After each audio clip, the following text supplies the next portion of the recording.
All right, guys, we just got back from a ski trip.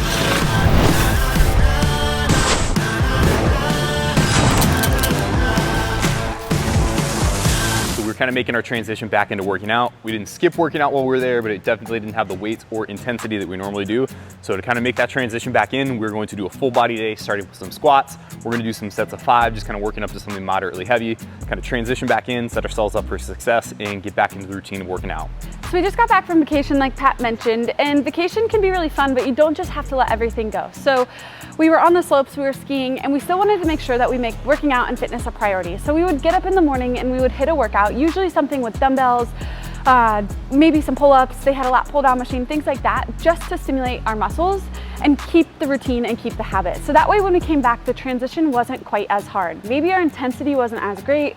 We weren't able to hit, heavy back squats and things like that, but we were able to keep our routine and keep fitness a part of our day, even though we were on vacation, which also helps us feel better mentally and physically. So yes, vacation is key, but also having that balance and making fitness just part of your lifestyle and a priority is also really important, and it will help keep you on track and help keep you consistent.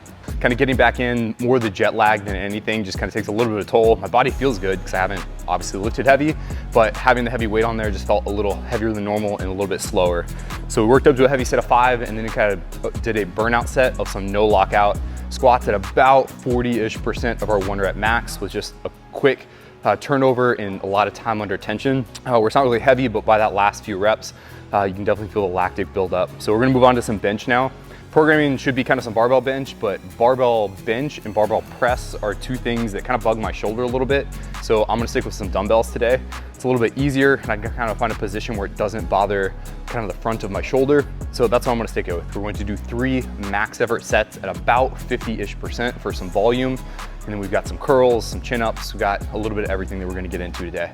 I don't know about you guys, but I would always prefer to squat over bench press, but having a swimming background, we did bench press often, so we had to have strong upper bodies with pressing and pulling. So that transferred really well into CrossFit when I was competing, and it was really fun to see CrossFit start to sprinkle in a bench press here and there, and we utilize a bench press in all of our IBEX training programs just because it's such a great compound lift, especially to work on your upper body, your chest, your shoulders, and things like that. A really big thing that helped me when I was learning to bench press was understanding that I want to make sure that I'm setting my shoulders. So that way I'm activating my lats, I'm sliding my scaps under my body, so that way I can isolate just my chest as I'm lowering the bar straight down and pressing right back up.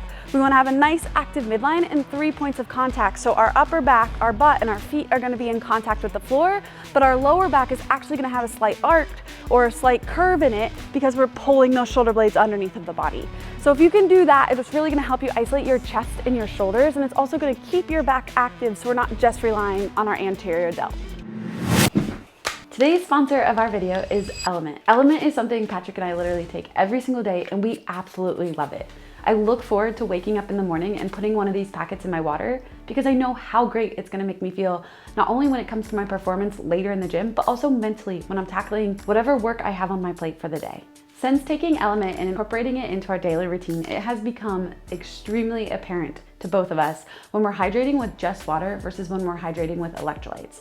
When we're adding those electrolytes in, we truly feel so much better. And then not just performance. Yes, it's gonna help with cramps, fatigue, muscle soreness, things like that, but it also helps with the cognitive function. Element has a science-backed formula, and it's proven. It has 1,000 milligrams of sodium, 200 milligrams of potassium, and 60 milligrams of magnesium. But I can tell you from experience that I notice a huge difference when hydrating with electrolytes versus without.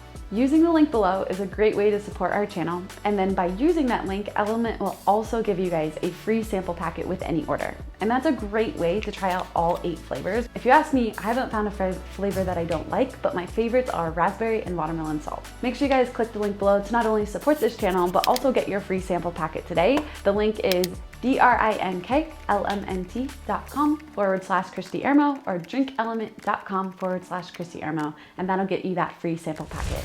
Now back to today's video. Since I use dumbbells, it's a little bit harder to kind of correlate that to a 1 rep max. So I picked 65s today, which is something I knew I could get like the upper teens, and I got 16 reps at each one of my sets. And that was pretty much a max effort set for me. So I was equating more to effort level than I was percentage when picking these. But I think I got a great stimulus out of that. I prefer the dumbbells just because it feels a lot better on my shoulders. I can do barbell bench, I can do strict press, I can do snatches, but those are 3 things that I just know can cause me problems and I would rather avoid them. Continue making progress rather than doing something that might be fun in the moment, but is more likely to cause me kind of some hurdles rather than it is any progress. So we're gonna move on. We've got like a big superset. This has shown up in a couple different programs. We actually did this in class on Saturday and I watched people struggle through it. I think it was a lot harder than they were expecting.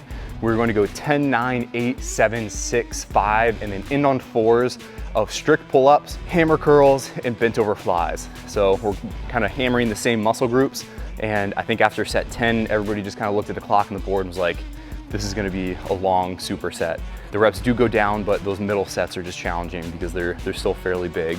Goal is gonna be able to do the pull-ups, if not unbroken, at least as big a sets as we can. And Christy kind of talked about just getting back in, looking for a little bit more volume today than we are weight, just to transition back into our routine. As soon as we did get back, it was right back into food prep to where we were getting back on track. I saunaed this morning, just kind of resets the body, and now we're back to a workout. Oh, that was rough. That's a lot of volume in a pretty short amount of time. The goal is quality with these type things, but we also kind of do it, a little bit, not necessarily for time, but basically minimizing the amount of rest you take in between sets so that it is a condensed amount of volume. It took Christy just about 10 minutes. I think I was probably closer to 11. I went a little bit probably too heavy on the flies, but those were a struggle for me. But we were able to go unbroken on both the pull-ups and everything else. So that was kind of the goal. It's definitely challenging. It was a lot of volume, but it was fun. It was a great pump. Quality of movement is super important. So like Pat just mentioned, that was for quality, but we wanted it in a condensed amount of time.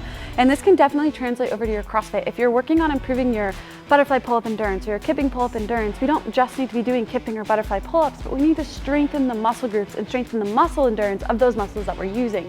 So a really great way to do this is to pair something like a strict pull-up with a hammer curl, and you're gonna get a ton of overload on your biceps. It's gonna help with that muscle endurance, and you're gonna be working quality of reps, which will transfer if you already have the technique and you have the skill of doing the butterfly pull-up or the kipping pull-up.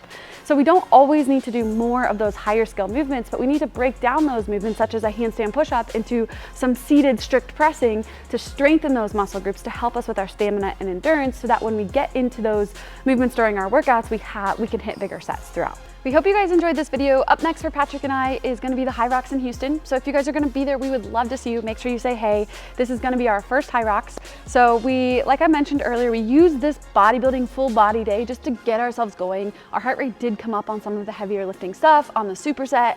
We feel better. So now we're gonna work back into some of those higher intensity metcons, add in a lot more running as we hit this final 4 to 5 week push into that Houston Hyrox. We are really excited to see what it entails. We know that it's gonna be a really big challenge, but we're really looking forward to taking on that challenge and doing something new with the community.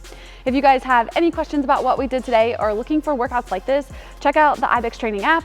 We have a new app on the way, which we're super excited about. Drop a comment below. Don't forget, smash the like button and have a great day. We appreciate you guys taking the time to watch the video, to hang out with us, and we'll see you in the next one.